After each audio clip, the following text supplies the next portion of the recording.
Fala pessoal, tudo bem? Meu nome é Suemar Everton e no vídeo de hoje nós vamos ver como utilizar a Design Support Library para colocar alguns elementos visuais disponíveis no Material Design, a nova linguagem visual do Google, dentro de aplicativos que rodem em versões anteriores ao Lollipop. Então no vídeo de hoje nós vamos trabalhar com alguns elementos, que é o Coordinator Layout, o Float Action Button e o Snack Bar. Vamos lá? Se eu estiver visualizando o meu projeto aqui como Android, né, dentro do arquivo Gradle, dentro da seção Gradle Scripts, nós temos os arquivos build.gradle, que são responsáveis por fazer o gerenciamento de dependências das bibliotecas. Então eu tenho aqui o build.gradle, que está dentro do módulo app, que é o módulo que eu estou trabalhando aqui no meu projeto, e eu vou até a seção de dependências e eu vou colocar aqui para ele fazer o download da Support Design Library. Então deixa eu voltar aqui no Android Studio.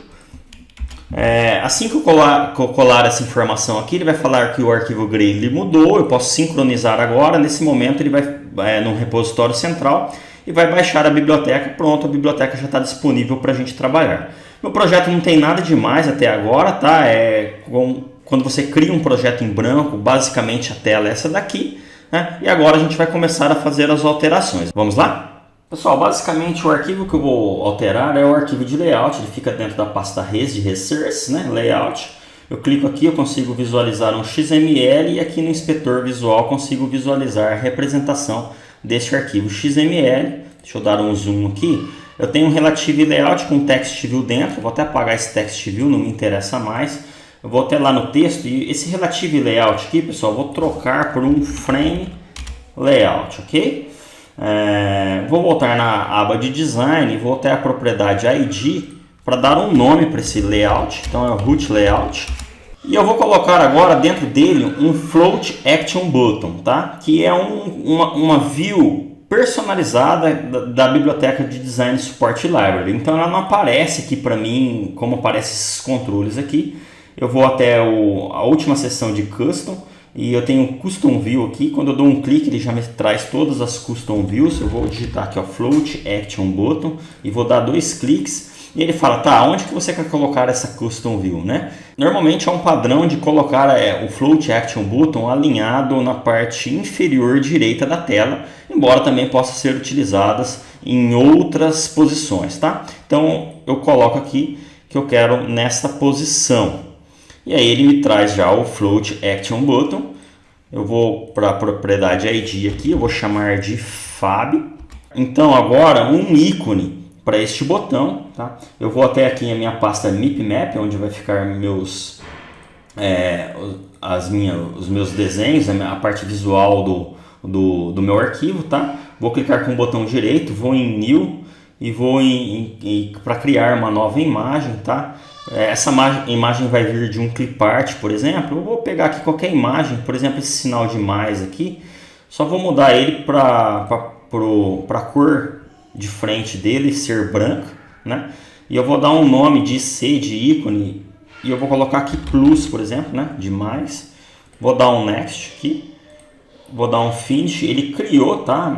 Nas 4 resoluções este ícone, e agora eu posso ir até a propriedade, por exemplo, source do Float Action Button e falar que eu quero este ícone que eu acabei de criar, o IC+. Dou um ok aqui, beleza. Já apareceu lá. E agora a gente vai para as próximas alterações. Pessoal, o Float Action Button tem uma documentação muito legal, né, na parte de desenvolvimento aqui, que são algumas características que ele deve ter, né? Por exemplo, tamanho, geralmente em 56 ou 40 pixels, tá? Parte de cores, parte visual, localização, animação, né? Então vale a pena dar uma olhada nessa página aqui, só digitar Float Action Button lá no Google, né, para ver o que você pode, o que você deve e o que você não deve fazer para seguir o padrão visual aí sugerido pelo Google, ok? Colocar sombra, né? Então todo esse tipo de coisa dá para fazer. Eu vou passar por cima disso daqui porque a intenção é só utilizar o Float Action Button. O Float Action Button nada mais é do que uma view normal, como se fosse um botão normal. Então eu posso ir lá na minha classe Man Activity, né? E eu posso declarar, por exemplo, o meu frame layout, tá? Eu vou declarar aqui, ó, um frame layout, né?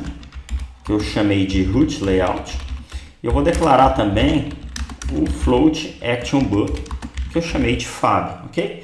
E lá no método onCreate, depois que eu dou o set content view, eu vou fazer o find view by ID para ligar esses objetos com aqueles controles visuais que estão na tela. Então, o meu root layout é igual ao find view by ID do meu r.id.root layout. Isso aqui eu vou fazer um cast, uma conversão para um frame layout, né? E eu vou fazer a mesma coisa para o float action button. Então, meu fab é igual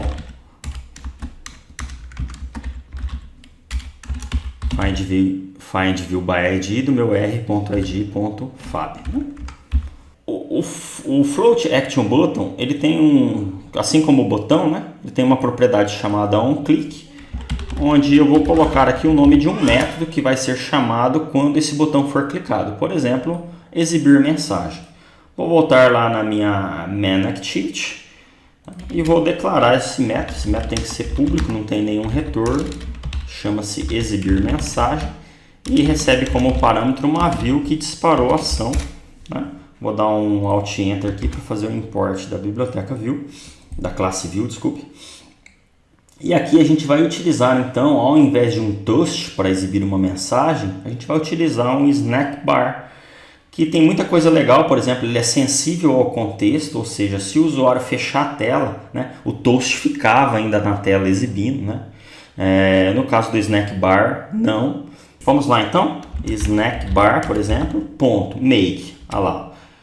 O primeiro parâmetro que eu tenho que passar é qual que é a view py na qual essa mensagem vai ser inserida.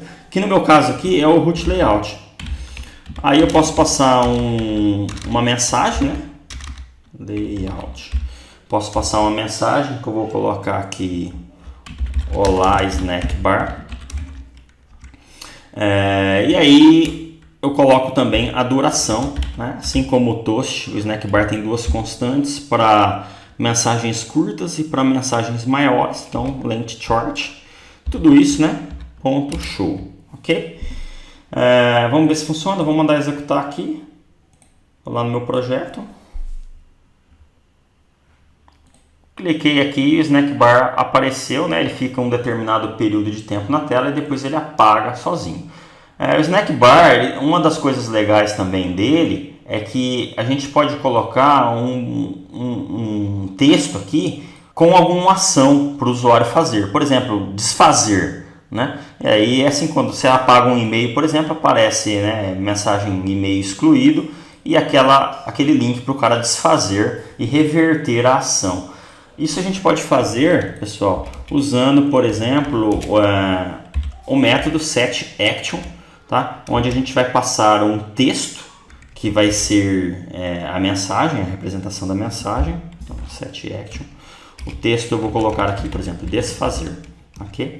E aí o segundo parâmetro é um listener, que vai implementar um método que vai ser chamado quando essa ação for clicada pelo usuário, tá? Então, new onClickListener, né? Ele já vai implementar para mim aqui um método onClick.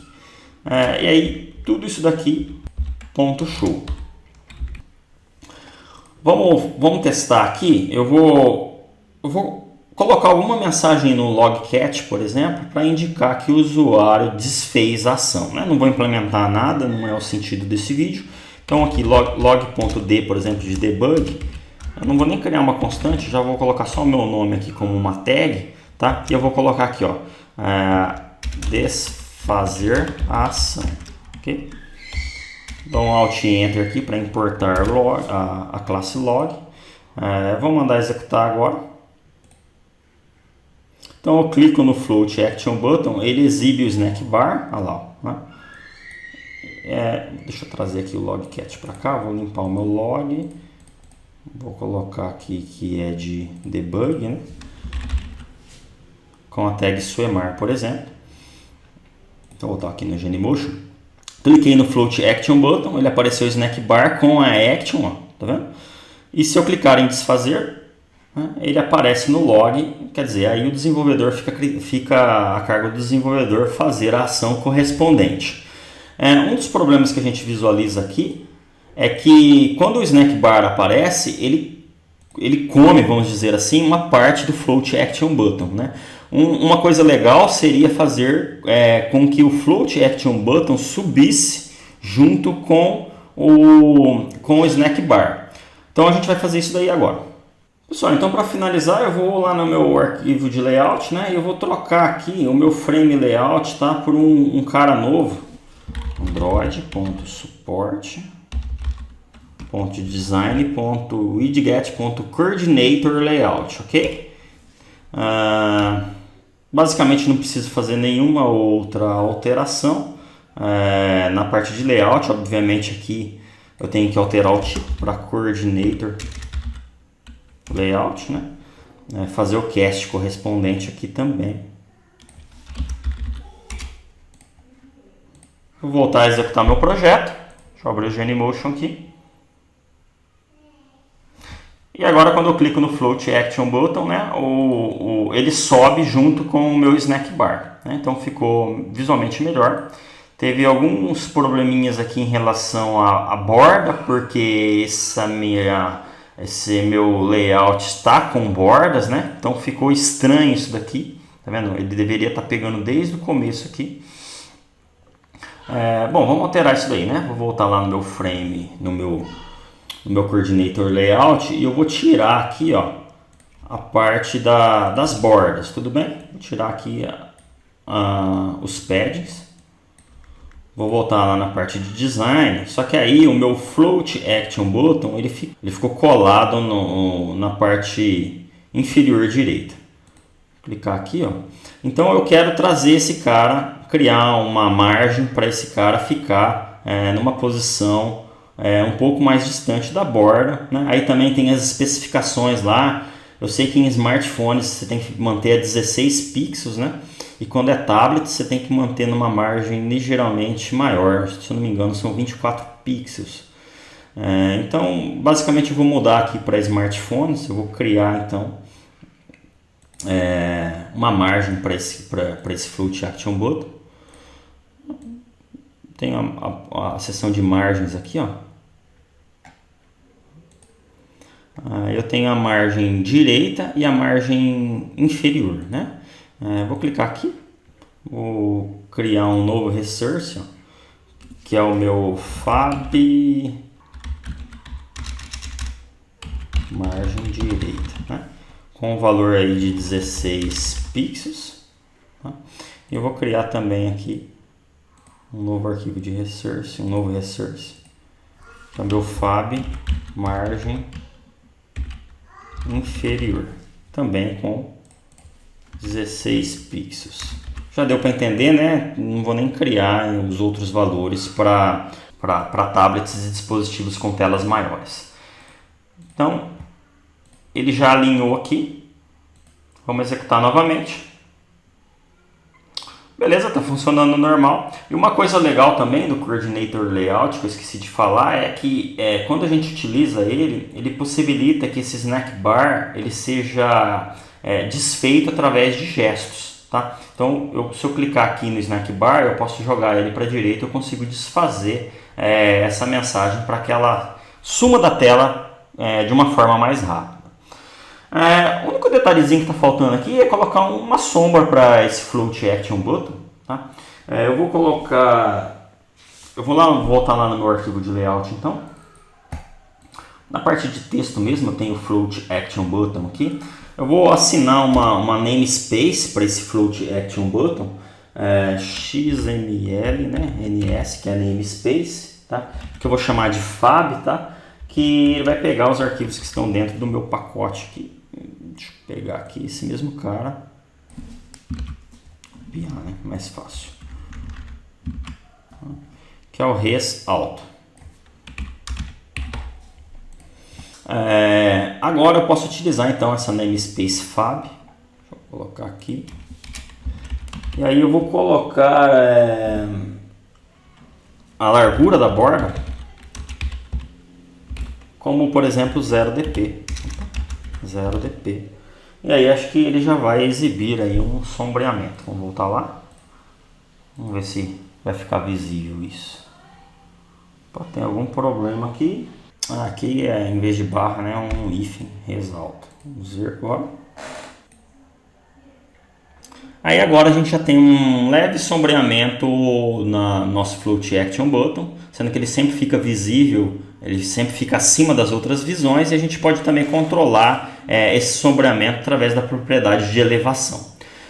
É isso aí, pessoal. Então no vídeo de hoje a gente aprendeu a utilizar a Design Support Library para colocar alguns controles visuais da Material Design em aplicativos anteriores à versão Lollipop. Então, a gente utilizou o Coordinator Layout, o Float Action Button e o Snack Bar com uma ação. Espero que vocês tenham gostado e até a próxima. Valeu, um abraço.